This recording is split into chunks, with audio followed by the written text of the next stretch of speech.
નમસ્કાર, પ્રણામ, સ્વાગત છે તમારું અમારી યુટ્યુબ ચેનલમાં। મિત્રો, આપણી આજની કહાની છે નાલાયક દીકરાએ તેના પિતાને મારી નાખવાનું કાવતરું કર્યું। ત્યારે તેની સંસ્કારી વહુએ તેના પતિને એવો પાઠ ભણાવ્યો કે સાંભળીને તમારા પણ હોશ ઉડી જશે। તો મિત્રો, આપણે આજની કહાની એક પારિવારિક કહાની છે અને ખૂબ જ સમજવા લાયક અને વિચારવા લાયક કહાની બનવાની છે। તો તમને વિનંતી છે કે આ વિડીયોમાં અંત સુધી જોડાયેલા રહેજો અને વિડીયો પસંદ આવે તો વિડીયોને લાઈક અને શેર કરજો। અને જો તમે આવી જ કહાની સાંભળવા માંગતા હોય તો આ ચેનલને સબસ્ક્રાઇબ જરૂરથી કરી લેજો તથા કોમેન્ટ બોક્સમાં સાચી શ્રદ્ધાથી હર હર મહાદેવ લખી દેજો, જેથી ભગવાન ભોલેનાથની કૃપા હંમેશા આપણા સૌ પર બની રહે। તો ચાલો મિત્રો, શરૂ કરીએ આજની કહાની। બેટા, આમ તો હું જીવનમાં 65 વર્ષ વિતાવી ચૂક્યો છું। હવે વધારે ન જીવાય તોય શું, ઘણું બધું જીવ્યો, પરંતુ જિંદગીને બરાબર માણી તો નથી શક્યો, પરંતુ જાણી જરૂર શક્યો છું। જવા દ્યો ને એ બધી વાતોને। મારી મૂળ વાત એ હતી કે આ ઉંમરે હવે લાંબુ જીવવાનો મોહ ન રાખવો જોઈએ, પરંતુ કોણ જાણે કેમ તું આ ઘરમાં જ્યારથી આવી ત્યારથી મને થોડુંક વધારે જીવી લેવાની ઈચ્છા થાય છે। ધીમે ધીમે હસતા હસતા પોતાના એક હાથમાં ચાની રકાબી અને મેથીના તાજા જ બનેલા થેપલાઓનો કડકો બીજા હાથમાં રાખતા રાકેશભાઈ બોલ્યા। ત્યારે કંઈક વિશિષ્ટ હાસ્ય સાથે રેખાએ કહ્યું, થોડું વધારે નહીં બાપુજી, તમારે તો પૂરા 100 વર્ષ જીવવાનું છે। હજી તો તમારે કેટલું બધું કામ કરવાનું બાકી છે। ત્યારે રાકેશજીએ થેપલાનો કટકો પોતાના મોંમાં મૂક્યો નહોતો અને ચાની રકાબી પણ પોતાના હાથમાં જ પકડી હતી। એ બંને વસ્તુઓ કરતાં એમને અત્યારે તેની પુત્રવધુ રેખા સાથે વાત કરવામાં વધારે રસ હતો। રેખાએ એમના વક્તવ્યનો એ વિશિષ્ટ હાસ્ય સાથે જે પ્રતિભાવ આપ્યો એ સાંભળીને તો રાકેશજીના ચિત્તમાં એમને રોમાંચક કરે એવું કંઈક સળગ્યું હતું। અત્યાર સુધી તો એમની નજર વાતચીત કરતી તેમની પુત્રવધુ રેખાના મુખ તરફ જ હતી। રેખાના પ્રતિભાવના ચિત્તાર્થથી પ્રેરાઈને તેમને એવું લાગ્યું કે એમને પણ વાત કરવામાં રસ પડ્યો છે। ત્યારે જ પોતાના સસરાની નજર શેની મોજણી કરી રહી હતી એનો ખ્યાલ આવતા જ રેખા શરમાઈને રસોડામાં ચાલી ગઈ અને રાકેશના કુટુંબમાં આવનાર નવું સભ્ય પોતાની પુત્રવધુ રેખાના સંસ્કારો લઈને તો આવે તો કેવું સારું। આ કાંટા અને ઝાંખરાના રણ જેવા ઘરમાં બહારથી આવનાર રેખા લીલોછમ રણદ્રીપ બનીને આવી હતી।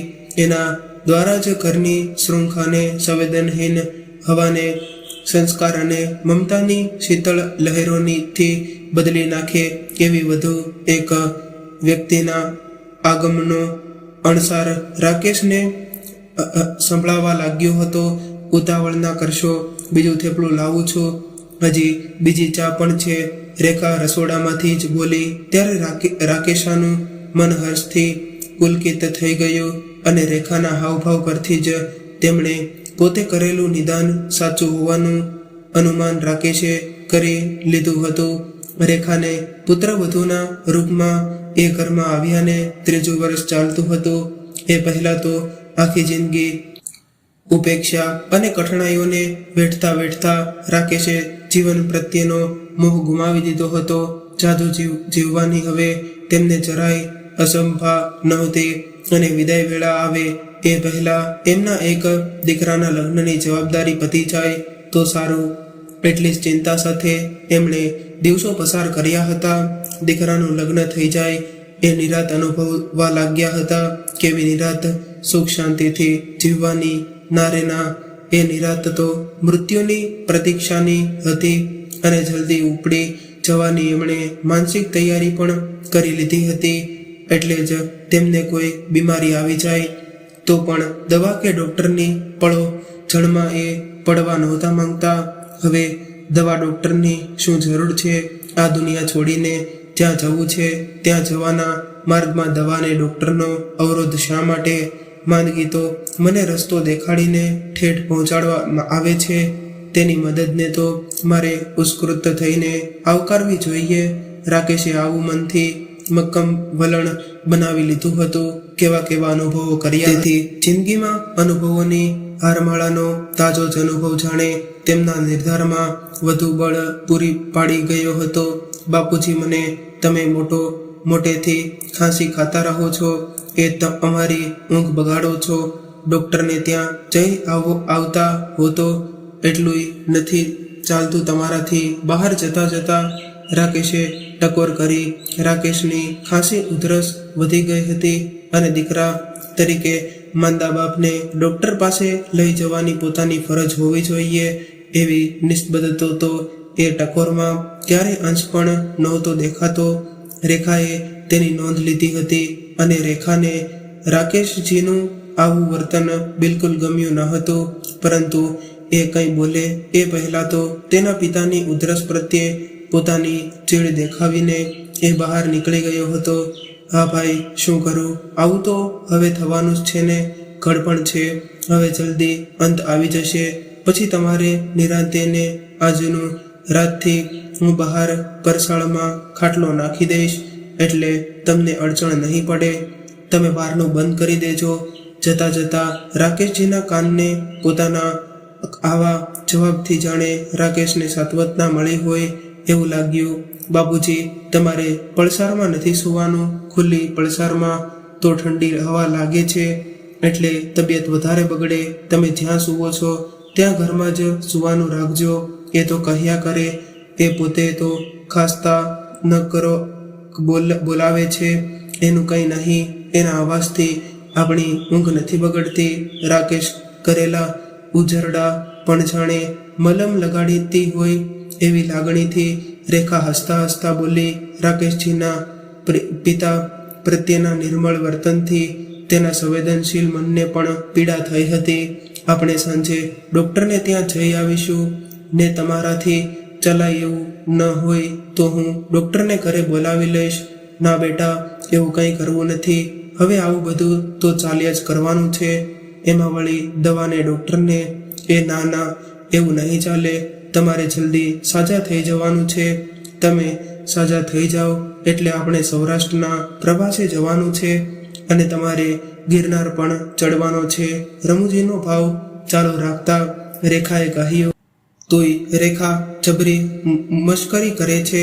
જ્યારે હું સાચો નવરો હતો ત્યારે મારી ઘણી ઈચ્છા હતી, છતાં ગિરનાર ન જવાયું ને હવે તો ડેલીએ જવાનુંય તે જોર નથી રહ્યું. ત્યારે તું મને ગિરનાર ચડાવવાની વાત કરે છે. હા, તમને ગિરનાર પર ચડાવવાના છે અને બીજે બધે પણ લઈ જવાના છે. બધી જાત્રાઓ પૂરી કરવાની છે. તમારાથી ચલાય નહીં એ તો હું જાણું છું, પરંતુ તબિયત સારી હોય તો કાવડમાં બેસીને તો જવાય ને. રેખાની રમૂજ પર રાકેશ ખાંસતાય મોઢેથી હસી પડ્યા અને બોલ્યા, કાવડમાં કોણ ઉચકશે કાવડ? તું ને તારા પતિદેવ. રાકેશ તો પાણીનો પ્યાલો આપે એવો નથી, એ કાવડ ઉચકશે. પિતાજી, તમે જુઓ તો ખરા, એ ઠેકાણે આવી જશે. એમ નહીં, ક્યારેય તો કડપણ આવવાનું જ છે ને. એવું કોણ સમજે છે? રેખા દીકરી, એવી અક્કલ જો વહેલાસર આવતી હોય તો મા બાપની ઉપેક્ષાના કેટલાય કરુણ કિસ્સા છાશવારે પેપરમાં આવે છે. એ ન આવતાને રાકેશ નિશાસો નાખતા હોય એમ બોલ્યા, બાપુજી, તમે ધીરજ રાખો. બધું બરાબર ને થઈ જશે. હું છું ત્યાં સુધી તમારે કંઈ ચિંતા કરવાની જરૂર નથી. રેખાના કથનમાં દેખાતી દૃઢતા અને પ્રતિબદ્ધતા જોઈને રાકેશજી દંગ રહી ગયા અને આશ્ચર્ય ભાવ સાથે રેખાના મુખ સામે તાકી રહ્યા હતા. અને તેમની નજરમાં ફક્ત પ્રશંસા જ નહીં, એક પ્રકારની લાક્ષણિક ભાવ પણ હતો. અને પુત્રવધૂના રૂપમાં તેમના ઘરમાં સ્ત્રી નહીં પણ જાણે સાક્ષાત દેવી આવી હતી. રાકેશ મનોમનને વંદન કરી રહ્યા હતા. રેખા લગ્ન કરીને આવ્યાના 6 મહિનામાં જ રાકેશજીને આવા સુખદ અનુભવો થવા લાગેલા કે તેમના જીવનના આટલા લાંબા પટ ઉપર તેમણે જે અનુભવેલું એ કરતાં સાવ અલગ એવા અનુભવોથી ક્યારેય એમને એવું લાગતું કે પોતે સ્વપ્નલોકમાં તો નથી ને આવી ચડ્યા ને. કારણ કે એ નાના હતા ત્યારથી આવા આત્મીયતા ભર્યા માધુર્યનો ભાવે જ અનુભવ કર્યો હતો. રેખાના વર્તનમાં કૌટુંબિક વ્યવહારનું માત્ર ઔપચારિક ફરજબાજ નથી, પણ એના અંતંગ સુદ્રગ્યનો સ્પર્શ જ વધારે છે. એના દ્વારા સતત થતા રહેતા મમતા ભર્યા વ્યવહારથી રાકેશને ધીમે ધીમે પ્રતીતિ થવા લાગી હતી કે રેખા આવી ત્યારે શરૂઆતમાં તો પુત્રવધૂના આગમન વિશે રાકેશજીને બહુ ઉત્સાહ કે ઉમળકો નહોતો. જે કંઈ હતું તે પુત્રવધૂને પરણાવવાનું પારિવારિક અને નૈતિક કર્તવ્ય બજાવ્યાનું માનસિક સમાધાન હતું.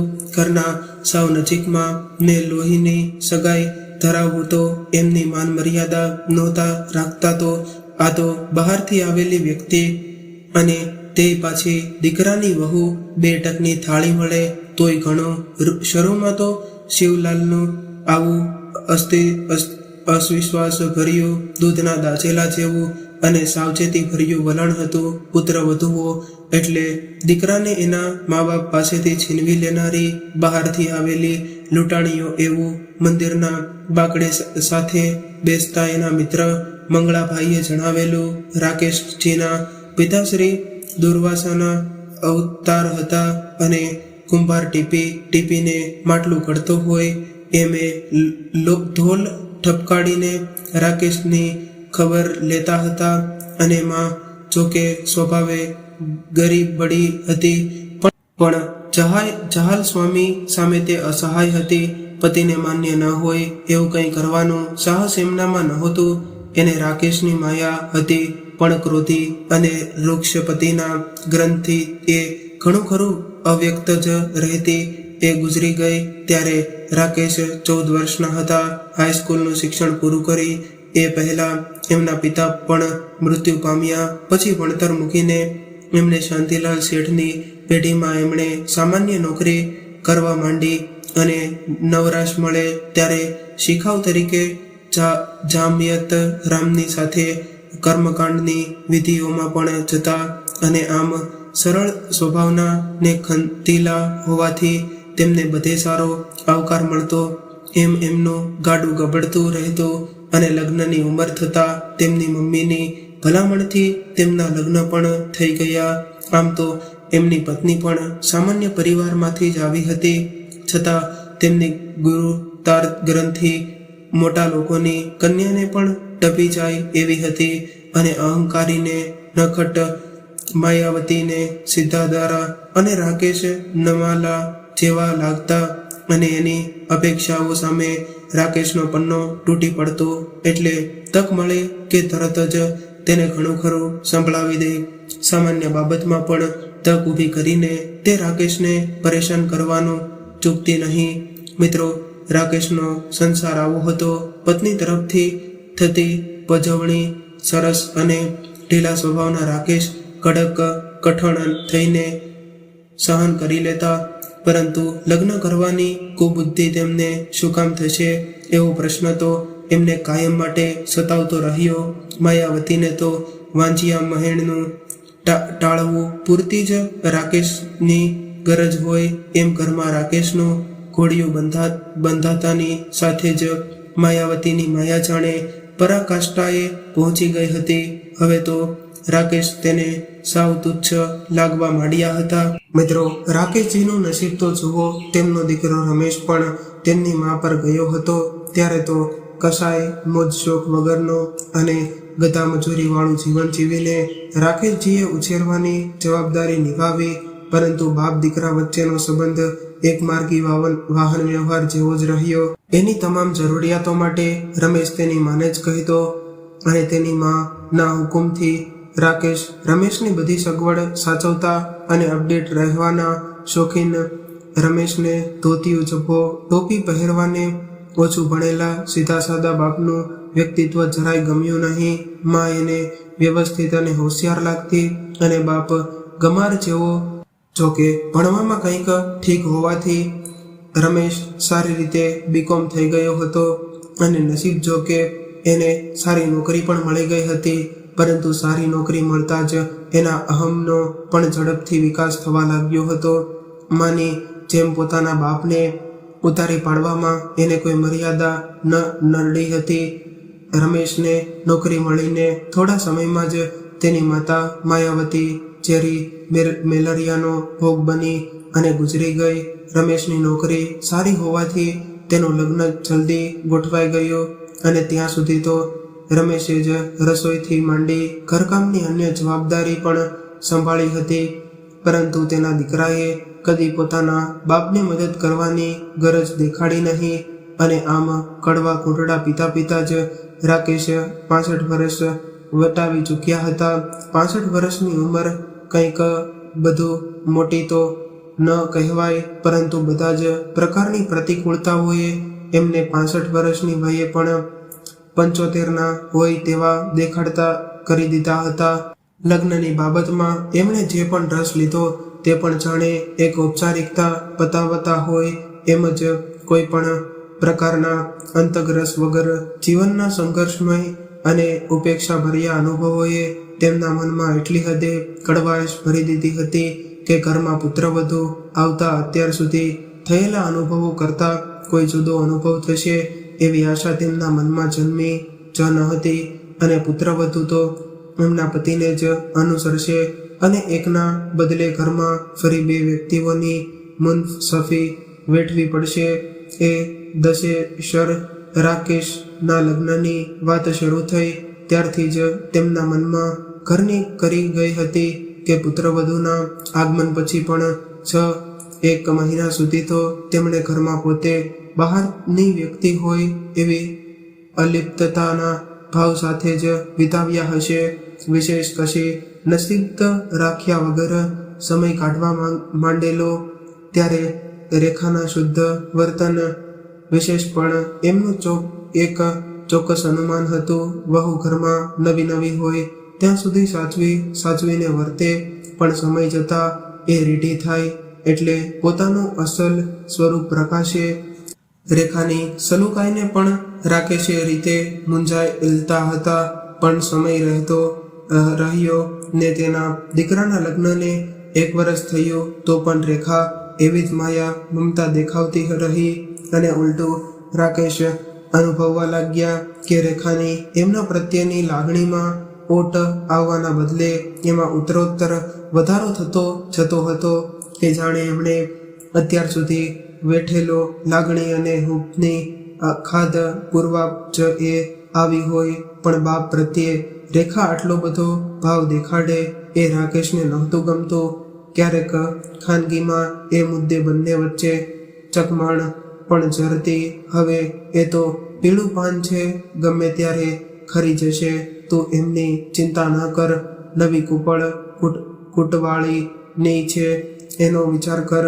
આકાશમાં વિસરતા જતા રેખાના પેટ તરફ નજર નાખીને માર્મિક હાસ્ય સાથે રાકેશજીએ કહેલું કે ડોક્ટરે તને પ્રિસ્ક્રિપ્શન આપ્યું હોય એ મને આપ.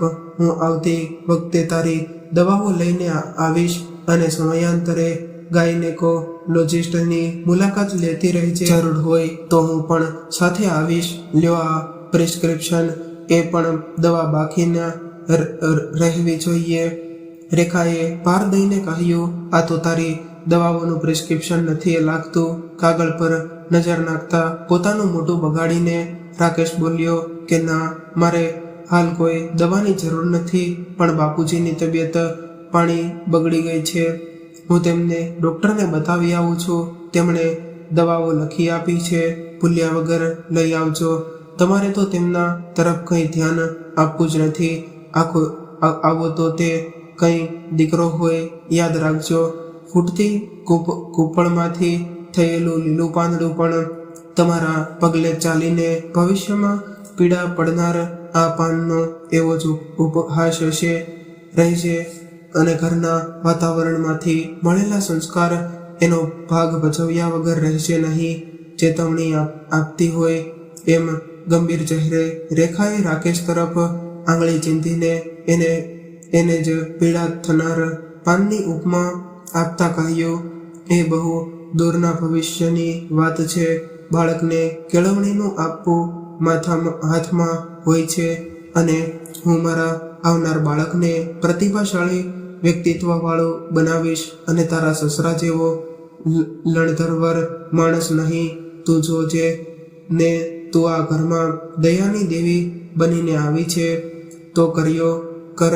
વૃદ્ધ દર્દીની સેવા પ્રિસ્ક્રિપ્શન રેખા તરફ ફેંકીને એટલું કહીને રાકેશ પ્રિસ્ક્રિપ્શન રેખા તરફ ફેંકીને એટલું કહીને રાજેશ નીકળી ગયો અને આ જોઈને રેખા તો સ્તબ્ધ રહી ગઈ અને તેના પોતાના સંસ્કારોના માપદંડથી તો રાજેશનું વર્તન એના માટે કલ્પના ન કરી શકાય એવું બેદુહ હતું.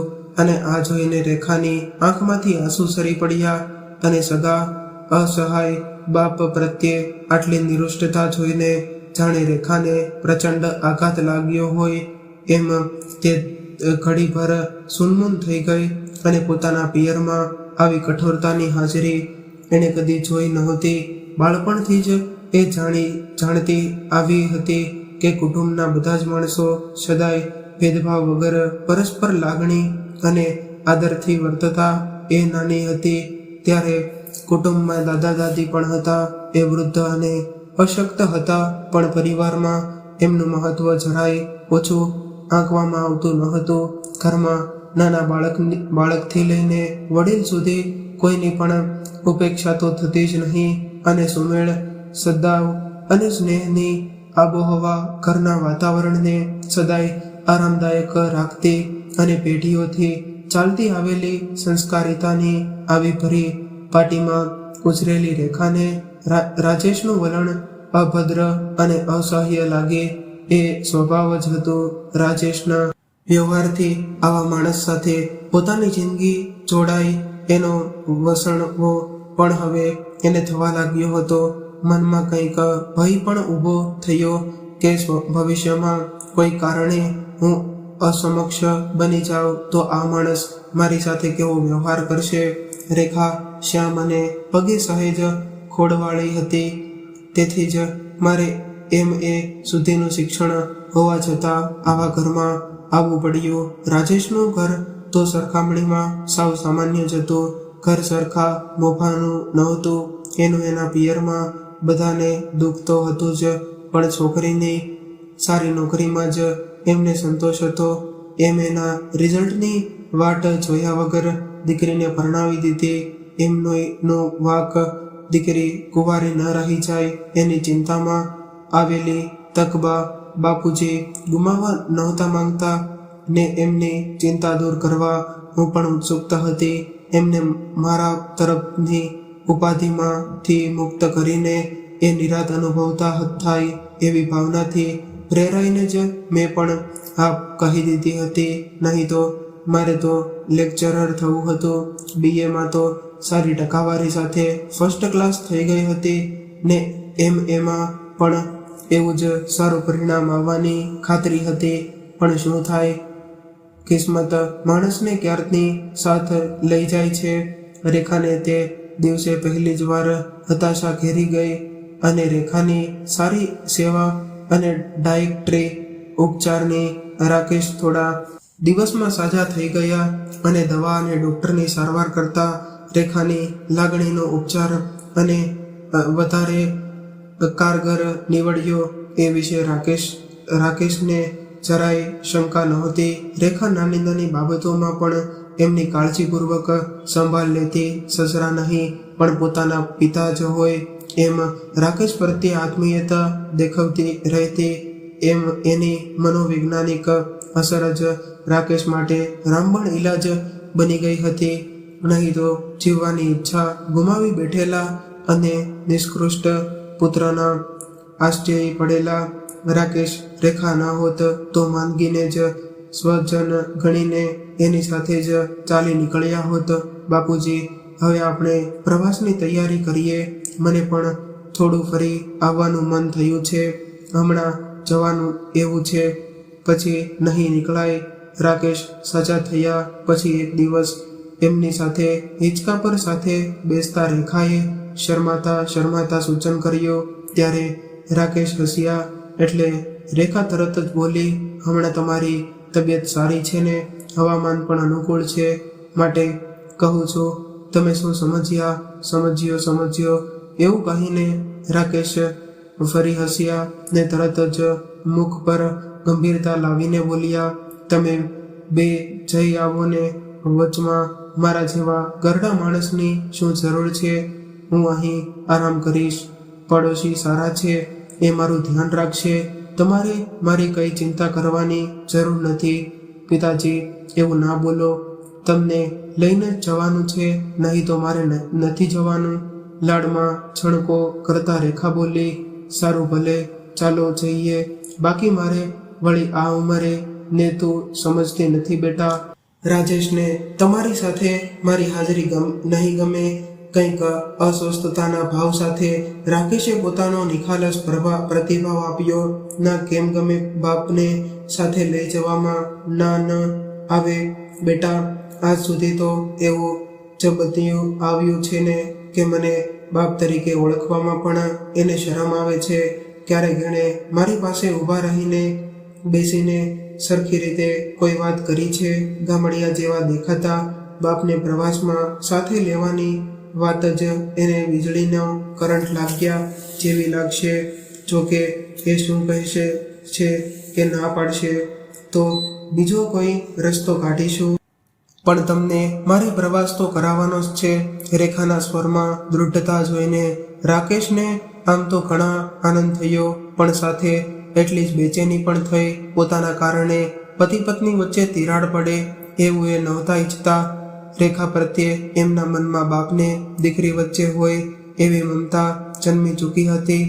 તેથી જ બાપ જેમ દીકરીના સુખનો વિચાર કરે એમ રાકેશ પણ હવે તેમના રેખાના સુખને પણ મહત્વ આપતા હતા. રેખા રાજેશની મરજી વિરુદ્ધ જઈને એમના તરફ વધારે ધ્યાન આપતી અને એનાથી પણ એ ચિંતિત રહેતા. રાજેશ એવો મિથ્યાભિમાની દીકરો એવા જ કોઈ મુદ્દે રેખા સાથે ઝઘડી પડે એવો ઉચાટ એમને રહેતો અને એ અવારનવાર રેખાને કહેતા પણ ખરા કે તું રાજેશનું ધ્યાન રાખ. તમારે સાથે જિંદગી જીવવાની છે. તમારા બંને વચ્ચે સુમેળ હોય તો ધર્માય સારું વાતાવરણ રહે અને તમે બંને જીવનમાં સુખ શાંતિથી આગળ વધી શકો. મારી ચિંતા છોડ. હું તો પાકું પાન ના બાપુજી. મારા પિયરમાં તમે કહો છો એવી રીતે વિચારવાનું કોઈએ મને શીખવ્યું નથી. રાકેશને વચમાં અટકાવવા રેખા બોલી, એમનું બધું સાંભળવું જ છે ને એ જ રીતે તમારી તરફ પણ ધ્યાન આપવાની મારી ફરજ છે. તમે આવો નકામો બળાપો કરવાનું છોડી દો તો તમારી તબિયત પણ સારી રહે. કંઈક મીઠા ઠપકા રૂપમાં જ રેખાની આવી પ્રતિક્રિયા આપતી. રાત્રે ભોજન વગેરે પતી ગયા પછી નિરાંત મળતા રેખાએ રાજેશ આગળ પ્રવાસની વાત કાઢી, પણ ઘરડા ઘરમાંથી એકાદ બેને દત્તક બાપ તરીકે લઈ આવજે. તને એ વગર ચેન નહીં પડે. રાજેશના રોષની માત્રા વધતી જતી હતી. ભણેલી ગણેલી તારા જેવી યુવતી આવું જૂનવાણી માણસ ધરાવતી હોય એ હું કલ્પી ન શક્યો. તું એમને લઈને જઈ આવ પ્રવાસે, મારે નથી આવવું. ગુસ્સામાં ને ગુસ્સામાં રાજેશ ઊભો થઈ ગયો ને ચંપલ પહેરી પાનના ગલ્લા તરફ ચાલી નીકળ્યો. પણ એમને લઈ જવા પડશે. એમને ગિરનારના દર્શન કરાવવાના છે. મેં બાધા રાખેલી છે. બાપુજીની પ્રસન્નતાથી આપણને એના સારા આશીર્વાદ પણ મળશે. વડીલોના આશીર્વાદ. તું આખી જિંદગી એ જ કામ કર્યા કરજે. ડોસાને રસ્તામાં કંઈ થઈ જાય એટલે આપણી તો બધી મજા જ બગડી જાય ને. મને આપણા જેવા યુવાન નવપરિણીત દંપતી વચ્ચે આવા વૃદ્ધ માણસની અડચણ શું કરવા જોઈએ? તને ખરા તુક્કા સૂજે. અને રાજેશ ચીડાઈને બોલ્યો. રાજેશના ચહેરાનો ભાવ ક્ષણભરમાં જ બદલાઈ ગયો અને બોલ્યો કે એમની હવે પ્રવાસ કરવાની ઉંમર છે. તબિયતના કોઈ ઠેકાણા નથી અને પ્રવાસ કરવો છે. રાજેશ રમૂજમાં બોલ્યો, હું તેની વાત નથી કરતી. સહેજ છેડાઈને રેખા વચમાં જ બોલી, 3 એટલે હું તમને બાપુજી જઈને મારી પણ ઈચ્છા છે કે આપણે બંને થોડું ફરી આવીએ. હમણાં થોડા વખત તેથી જ બહાર નીકળવામાં વાંધો નહીં આવે. હવામાન પણ અનુકૂળ છે. રેખાના સૂચન પર ઉત્સાહ દાખવવામાં રાજેશે હકારાત્મક વલણ બતાવ્યો. બે નહીં, આપણે ત્રણેય રેખાના ઉદર તરફ નજર નાખીને રાજેશે કહ્યું. ત્યારે રેખા અવાક બનીને જોતી જ રહી ગઈ. જન્મદાતા પ્રત્યે સંતાનનો આવો નિપુર્ણ વ્યવહાર હોય એ રેખા માટે કલ્પનાતીય હતું. જેવું વર્તન રાજેશના પિતા સાથે કરે છે એવું જે અન્ય કોઈ સાથે પણ કરી શકે છે. મારી સાથે પણ આવા અસંસ્કારી માણસ સાથે જિંદગી કાઢવાની એવા વિચાર માત્રથી રેખા ધ્રુજી ઉઠી. 2 દિવસમાં જ બધી તૈયારી કરીને રેખા સસરા રાકેશને લઈને પ્રવાસે ઉપડી ગઈ અને રાકેશ આનાકાની કરતા રહ્યા. પણ રેખાની લાગણી આગળ એમને છેવટે નમવું પડ્યું. રાજેશની નારાજગીને કારણે કુટુંબને ખાસ તો રાજેશ અને રેખાના જીવનમાં બંનેના વ્યક્તિત્વ અને અહમની અથડામણમાંથી કોઈ ઉત્પાત ઊભો થવાનો એમને ડર હતો. ખાસ તો પોતે જ એ માટે નિમિત્ત બની રહ્યા હતા કે એ સભાનતા એમને વધારે વ્યતીત કરતી હતી. બાપુજી, હું તમારી દીકરી જ છું એમ સમજો. તમારા સુપુત્ર રાજેશ પાસેથી તમે હવે કંઈ આશા ન રાખશો. મને એમ હતું કે મારા પ્રયત્નો અને સહવાસીથી એમનામાં પરિવર્તન આવશે, પણ મને હવે ખાતરી થઈ ગઈ છે કે કોઈ પણ પાણીએ આ મગ ચડે એમ નથી. એટલે તમારા ઘરમાં આવેલી આ નવી દીકરી રેખા પર તમે નિશ્ચિત થઈને પૂરો આધાર રાખી શકો છો. રાજેશે કદાચ અજાણતા અને આપણા ભાવિ વિશે સંકેત કરી લીધો હોય એમ લાગે છે. પ્રવાસની માનસિક તૈયારી માટે સસરાને મનાવવામાં રેખા બોલી. એના એ મોધમ કથનમાં કોઈ અમંગળ ઘટનાની આગાહી તો નથી ને? રાકેશને એવું લાગ્યું તો ખરું, પણ એવું હવે આવી પરિસ્થિતિ માટે માનસિક સ્થિતિસ્થાપકતા કેળવતા થઈ ગયા હતા. બેટા, હું તને દીકરી જ ગણું છું. તારા જેવી પુત્ર વધુઓ આજકાલ ક્યાં જોવા મળે છે? તારું દૃષ્ટાંત કદાચ ઘણી નવવધુઓને પ્રેરણા આપશે. રાજેશની તો વાત જ જવા દે. અમારો સંબંધ આમે માત્ર બાયલો નજીક જીવનશાસ્ત્રીય છે અને કૌટુંબિક કે સામાજિક હોય એવું મને કદાચ કદી લાગ્યું જ નથી. પણ મારા કારણે તમારા બંનેના માર્ગ પર કંટક પથરાય એ વાત જ મને ખૂંચ્યા કરે છે. રાકેશ હસતું મોઢું રાખી હળવાશથી બોલ્યા. તમે એ બધી ફિકર છોડો બાપુજી. અમારી વચ્ચે સંસ્કાર, સ્વભાવ, રુચિ, વલણો વગેરેનો મોટો તફાવત છે. કોઈ પણ યુગલ વચ્ચે થોડા મતભેદ હોઈ શકે, પણ જીવન સુમેળવાળું અને આનંદદાયક બનાવવા માટે જે મહત્વના ગુણો જોઈએ એમાં જ તફાવતનું મોટું અંતર હોય તો ગાડી પાટા પરથી ઉતરી પડે છે.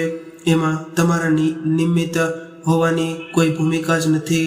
રેખા ગંભીરતાપૂર્વક બોલી રહી હતી કે જાણે પોતાની દહેશત સાચી પડાવવાના ઈંધણ રાકેશને એમ રેખાના કથનમાં દેખાવા લાગ્યા હતા.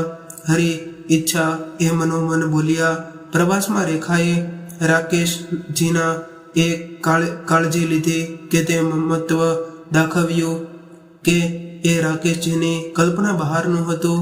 જોડીમાં બેસાડીને એમને ગિરનાર દર્શન પણ કરાવ્યા. એમને જરાય તકલીફ ન પડે એ બાબતે એ ચોક્કસ અને સતર્ક રહેતી અને આખી જિંદગીની તત્પરતાનું રેખાના રૂપમાં જાણે એમને વરદાન મળ્યું હોય એવી પ્રતીતિ રાકેશજીને થવા લાગી હતી. રેખા પ્રત્યેના અહોભાવથી એ ગદગદી થઈ ગયા હતા અને 8 દિવસનો પ્રવાસ વધારે લંબાયો. બાપુજી, હવે આપણે સીધા આપણા ઘરે જવાના બદલે મારા પિયરે જઈએ. મારા પપ્પાએ પણ આપણા પ્રવાસની શરૂઆત પહેલા ફોન કરીને મને સૂચવ્યું હતું કે આપણો પ્રવાસ પૂરો થાય મારે તમને ત્યાં તેડી જવા છે. તમારી સાથે થોડા દિવસ ગાળવાની તેમની ખાસ ઈચ્છા છે. રેખાએ પ્રવાસના છેલ્લા દિવસે સસરાને કહ્યું, ભલે જેવી તારી ઈચ્છા. હું તો તારા કારણે આટલો પ્રવાસ કરીને પૂરેપૂરો તૃપ્ત થઈ ગયો છું. જિંદગીના અંતિમ ચરણે મારા જેવાને આવું સુખ ભોગવવું મળશે એવું તો મેં કદી ધાર્યું જ નહોતું. તે તો જાણે મારી સરી જિંદગીનો દોર જ તારા હાથમાં લઈ લીધો છે. ઈશ્વર તો માત્ર સાક્ષી બનીને દૂરથી જોતા હશે.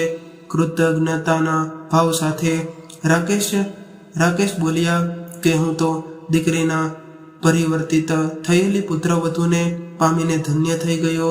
મૃત્યુ જ્યારે આવે ત્યારે ખરું, પણ મારી અમી છાયામાં મારું મૃત્યુ પણ સુખદ હશે એ વિશે હવે મને જરાય શંકા નથી.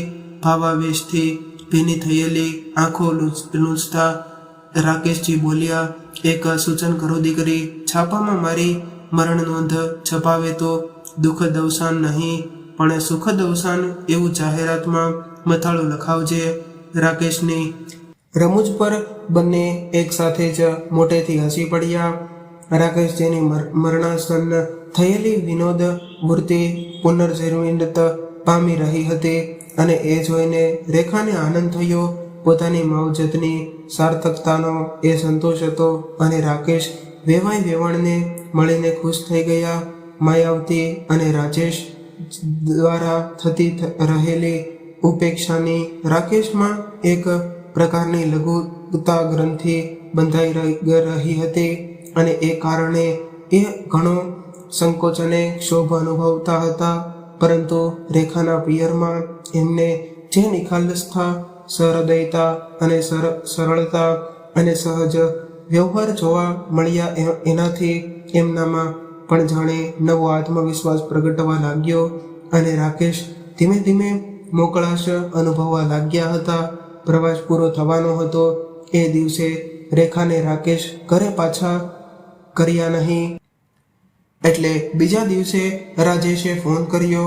શું થયું? છતાં તો શુકન સારા થયા હશે. વળતા અપશુકન નડ્યા કે શું? ક્યાં અટવાઈ પડ્યા છો? પરણીને આવી ત્યારે સાંસારિક જીવનનું સુખ માણવા ઉપરાંત એક આદર્શ ગૃહિણી બનવાના પણ રેખાને કોડ હતા. એ સુશિક્ષિત અને પૂર્ણિત તો હતી જ ને બધે આવકાર મળે એવી સર્વપ્રેમ તાલીમ તો એણે પિયરમાંથી જ મળી હતી. એના લક્ષ્ય પ્રમાણે વર્ણવાનું એક એણે સાસરીમાં આવતા જ શરૂ કરી દીધો હતો અને પત્ની તરીકે રાજેશની બધી જ સગવડો સાચવતી અને રાજેશને એ બાબતે નિરાંત થઈ ગઈ હતી. રાજેશ તૂળ મિજાજી હોવા છતાં રેખા કોનેથી એને સાચવી લેતી અને અસંતોષ માટે ભાગ્યે જ કોઈ કારણ આપતી. રેખા જાણે ઘર કરતો પ્રાણ હોય એવું થઈ ગયું હતું. પણ રાજેશ વિના પ્રવાસે જવાનું થયું ત્યારે રાજેશે પોતાના મિજાજ પ્રમાણે કહી દીધેલું કે જાને તારા વગર અહીં કંઈ અટકી પડવાનું નથી ને તારા વગર હું સુકાઈ પણ જવાનું નથી. ખાવા પીવા માટે ઘણી બધી હોટલો છે. ઘરમાં નહીં ફાવે તો હોટલમાં જ રહીશ. પણ રેખા વગર રાજેશને હવે અકળામણ થવા લાગી હતી. ઘરને તે ઘર ને હોટલને તે હોટલ. ઘરની આરેશી હોટલમાં ક્યાંથી મળે? પણ ઘરમાં સ્ત્રી હોવી જોઈએ. સ્ત્રી વગરનું ઘર તો અપૂજ મહાદેવના મંદિર જેવું લાગે અને રાજેશને પણ હવે પોતે અપૂજ મહાદેવ હોવાનો અહેસાસ થવા લાગ્યો હતો. રેખા દ્વારા સચવાતી સગવડ બંધ થતાં જ 2 દિવસમાં જ રાજેશની શાન ઠેકાણે આવી ગઈ હતી. પણ બંને મળે પણ ઘરમાં સ્ત્રી હોવી જોઈએ. સ્ત્રી વગરનું ઘર તો અપૂજ મહાદેવના મંદિર જેવું લાગે. રાજેશને પણ હવે પોતે અપૂજ મહાદેવ હોવાનો અહેસાસ થવા લાગ્યો હતો. રેખા દ્વારા સચવાતી સગવડ બંધ થતાં 2 દિવસમાં જ રાજેશની શાન ઠેકાણે આવી ગઈ હતી. પણ બંને પાસે મોબાઈલ ફોન હોવા છતાં રાજેશે એકે વાર ફોન નહોતો કર્યો. અહંકારને નમવા દે તો નહોતો અને રેખા પણ સ્વામીની હતી એટલે રાજેશની પહેલના અભાવમાં એના ફોને પણ મૌન જાળવેલું. પણ નક્કી કર્યા પ્રમાણે રેખા પાછી ન ફરતા રાજેશમાં રહેલો પતિ વિફોર્યો પતિ તરીકે ના પોતાના સર્વસ્વનું ભાન કરવા એણે રેખાને ફોન કર્યો. નારે પાછા વળતા વધારે સારા શુકન થયા. તેથી અને બંને મારા પિયરમાં આવી ગયા. અમે અહીં મજા કરીએ છીએ ને તમે પણ ત્યાં કોઈ સારી હોટલમાં જલસા જ કરતા હશો ને. રેખા ત્યારે કટાક્ષમાં આવું બોલી.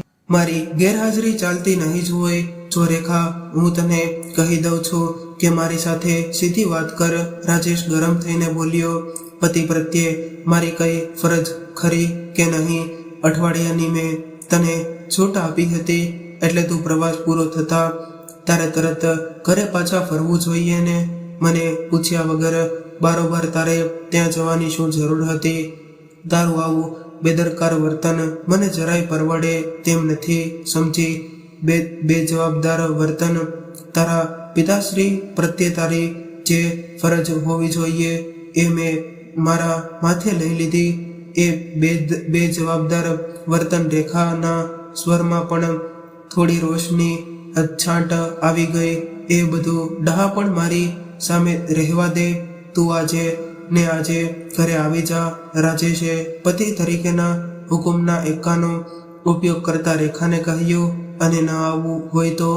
રાજેશે એ અધૂરા વાક્યમાં ગંભીરત ધમકી આપી દીધી કે તો જો રાજેશ, હું પત્ની તરીકેની મારી બધી ફરજ યોગ્ય તરીકે બજાવતી રહું છું, પરંતુ તારે પત્ની એટલે દાસી એવું માનવાની બિલકુલ જરૂર નથી. હું પણ લગ્ન સંબંધમાં એક સરખા દરજ્જાની વ્યક્તિ છું. મારે પણ પોતાની મુનસફરી અને સ્વમાન હોય છે. હું અહીં આવી છું તો થોડા દિવસ રહીશ. બાપુજીને પણ સ્થળ ફેરવીને ને સમો વડિયા વેવાઈના સાનિધ્યની સારું લાગે છે અને અહીંયા તેમની તબિયત વધારે સારી રહે છે. એટલે 2-5 દિવસે અને અમે આવી જઈશું. એ નહીં ચાલે. એમ હોય તો હું ત્યાં જ રહી જા. અને પતિ કરતા સસરાની સગવડ અગવડની વધારે ચિંતા છે. તું વૃદ્ધાશ્રમ ખોલીને ત્યાં જ રહે. 3 સભ્યો તો ઘરના છે અને બીજા પણ શોધી લાવજે તારા માટે. એ જ ઠીક છે. હું મારો વિકલ્પ શોધી લઈશ. તોરમાં મોટા અવાજે રાજેશ બોલતો હતો અને તથાસ્તુ સામેથી એક જ શબ્દ સંભળાયો ને ફોન કપાઈ ગયો. જે કંઈ થયું એનું રાકેશને હવે જરાય દુઃખ નથી. એ જેલ જેવા લાગતા પોતાના ઘરે હવે પાછો ફર્યા નથી અને રેખાની સાથે જ રહે છે. અને રાકેશને સંતાનમાં ફક્ત રાજેશ હતો. અને કદાચ આવો દીકરો જ ન હોત તો સારું થાય. અને જિંદગીના છેલ્લા દાવમાં એમણે તેને ખાયો છે, પણ એને ખોવાનો રંજ નહીં. હર્ષને એ જ દાવમાં એમને રેખા મળી છે અને પુત્રવધૂમાંથી દીકરીમાં રૂપાંતર પામેલી અમૃતધારા જેવી રેખાની કુખે જન્મનાર બાળક પણ હવે રાજેશનો મનહૂસ પડછાયો નહીં પડે. એ પણ રાકેશ માટે મોટું આશ્વાસન છે. આવનાર બાળકને ઘોડો બનાવીને રમાડવાના દિવસની જ હવે તેમને પ્રતીક્ષા છે. અને રેખાનું તથાસ્તુ જાણે તેમના માટે સર્વોત્તમ વરદાન બની ગયું હોય. તો મિત્રો, આ વિશે તમારું શું કહેવું છે તે કોમેન્ટ કરીને જરૂર જણાવજો. કહાની પસંદ આવી હોય તો વિડીયોને લાઈક કરીને તમારા મિત્રો સાથે શેર કરજો. અને આવી જ કહાની સાંભળવા માંગતા હોય તો આ ચેનલને જરૂરથી સબસ્ક્રાઇબ કરી લેજો. તો ચાલો મિત્રો, હવે ફરી મળીશું એક નવી કહાની સાથે. ત્યાં સુધી તમામ મિત્રોને જય શ્રી કૃષ્ણ, રાધે રાધે, હર હર મહાદેવ. આ કહાનીને પૂરેપૂરી સાંભળવા માટે તમારો ખૂબ ખૂબ આભાર.